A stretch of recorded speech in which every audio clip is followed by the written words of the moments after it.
ದೂರು ದಾಖಲಿಸಲು ಪೊಲೀಸರು ನಿರಾಕರಿಸಿದರೆ ನ್ಯಾಯಾಲಯಕ್ಕೆ ಅರ್ಜಿ ಸಲ್ಲಿಸಬಹುದು ಹೈಕೋರ್ಟ್.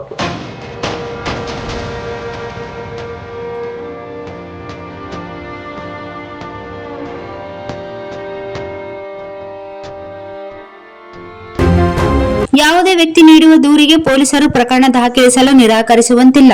ಒಂದು ವೇಳೆ ನಿರಾಕರಿಸಿದರೆ ವ್ಯಾಜ್ಯದಾರ ಬಿಎನ್ಎಸ್ ಕಾಯ್ದೆಯಡಿ ನೇರ ಹೈಕೋರ್ಟ್ಗೆ ಅರ್ಜಿ ಸಲ್ಲಿಸಬಹುದು ಎಂದು ಹೈಕೋರ್ಟ್ ತಿಳಿಸಿದರು.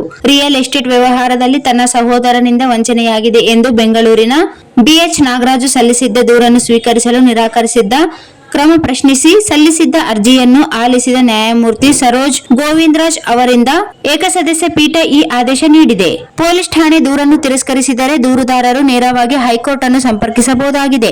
ಜೊತೆಗೆ ದೂರು ತಿರಸ್ಕರಿಸಿದ ವಿರುದ್ಧ ದೂರುದಾರರು ಮೊದಲು ಉನ್ನತ ಪೊಲೀಸ್ ಅಧಿಕಾರಿಯನ್ನು ಸಂಪರ್ಕಿಸುವ ಅಗತ್ಯವಿಲ್ಲ ಮತ್ತು ನಂತರ ಉನ್ನತ ಅಧಿಕಾರಿಯು ಆ ದೂರನ್ನು ತಿರಸ್ಕರಿಸಿದರೆ ನ್ಯಾಯವ್ಯಾಪ್ತಿಯ ಮ್ಯಾಜಿಸ್ಟ್ರೇಟ್ ಮುಂದೆ ಖಾಸಗಿ ದೂರು ದಾಖಲಿಸಲು ಸಹ ನಿಯಮಗಳಲ್ಲಿ ಅವಕಾಶವಿದೆ ಎಂದು ನ್ಯಾಯಪೀಠ ಹೇಳಿದೆ. ಭಾರತೀಯ ನಾಗರಿಕ ಸುರಕ್ಷಾ ಸಂಹಿತೆ ಬಿಎನ್ಎಸ್ ಸೆಕ್ಷನ್ 173(4) ಅಡಿಯಲ್ಲಿ ಸೂಚಿಸಲಾದ ಉನ್ನತ ಅಧಿಕಾರಿ ಮತ್ತು ಮ್ಯಾಜಿಸ್ಟ್ರೇಟ್ ಅವರನ್ನು ಸಂಪರ್ಕಿಸುವ ವಿಧಾನವು ದೂರನ್ನು ದಾಖಲಿಸಲು ನಿರಾಕರಿಸುವ ಪ್ರಕರಣಗಳಿಗೆ ಪ್ರತ್ಯಕ್ಷವಾಗಿ ಅನ್ವಯಿಸುತ್ತದೆ ಮತ್ತು ಕಾರಣವಿಲ್ಲದೆ ದೂರನ್ನು ತಿರಸ್ಕರಿಸುವ ಪ್ರಕರಣಗಳಿಗೆ ಈ ವಿಧಾನ ಅನ್ವಯಿಸುವುದಿಲ್ಲ ಎಂದು ನ್ಯಾಯಾಲಯ ತಿಳಿಸಿದೆ.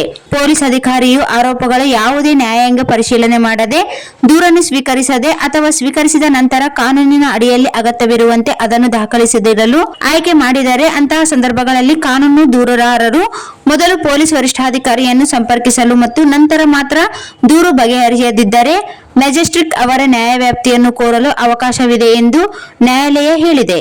ಪ್ರಸ್ತುತ ಪ್ರಕರಣದಲ್ಲಿ ನ್ಯಾಯಾಲಯವು ಠಾಣಾಧಿಕಾರಿಯು ವಿವಾದದ ಸ್ವರೂಪವನ್ನು ನಿರ್ಣಯಿಸುವ ಪಾತ್ರವನ್ನು ವಹಿಸಿಕೊಂಡಿದ್ದಾರೆ. ದೂರು ನೋಂದಣಿ ಪೂರ್ವ ಹಂತದಲ್ಲಿ ಅದನ್ನು ಸಿವಿಲ್ ವ್ಯಾಜ್ಯವೆಂದು ಕರೆದಿದ್ದಾರೆ. ಆ ಕಾರ್ಯ ಎಫ್ಐಆರ್ ನೋಂದಣಿಯನ್ನು ನಿಯಂತ್ರಿಸುವ ಶಾಸನಬದ್ಧ ಚೌಕಟ್ಟಿನಲ್ಲಿ ಉಲ್ಲೇಖಿಸಿಲ್ಲ ಅಥವಾ ಅನುಮೋದಿಸಿಲ್ಲ ಎಂದು ಹೇಳಿದೆ. ಪ್ರಕರಣ ಅರ್ಜಿದಾರರ ಬಿಎಚ್ ನಾಗರಾಜ್ ಸಲ್ಲಿಸಿದ್ದ ದೂರಿನ ಆಧಾರದ ಮೇಲೆ ಪ್ರಥಮ ಮಾಹಿತಿ ವರದಿ ಎಫ್ಐಆರ್ ದಾಖಲಿಸಲು ನ್ಯಾಯಾಲಯವು ಪೊಲೀಸರಿಗೆ ನಿರ್ದೇಶನ ನೀಡಿದೆ. ಆದರೆ ಹಿಂದೆ ಪೊಲೀಸರು ದೂರು ಸ್ವೀಕರಿಸಲು ನಿರಾಕರಿಸಿ ಇದು ಸಿವಿಲ್ ವ್ಯಾಜ್ಯವಾಗಿದ್ದು ಇದನ್ನು ಸಮರ್ಥ ನ್ಯಾಯಾಲಯದ ಮುಂದೆ ಬಗೆಹರಿಸಬೇಕಾಗಿದೆ ಎಂದು ಹಿಂಬರಹ ನೀಡಿದ್ದರು. ಇದನ್ನು ಪ್ರಶ್ನಿಸಿ ಬಿಎಚ್ ನಾಗರಾಜ್ ಹೈಕೋರ್ಟ್ ಮೆಟ್ಟಿಲೇರಿದ್ದರು.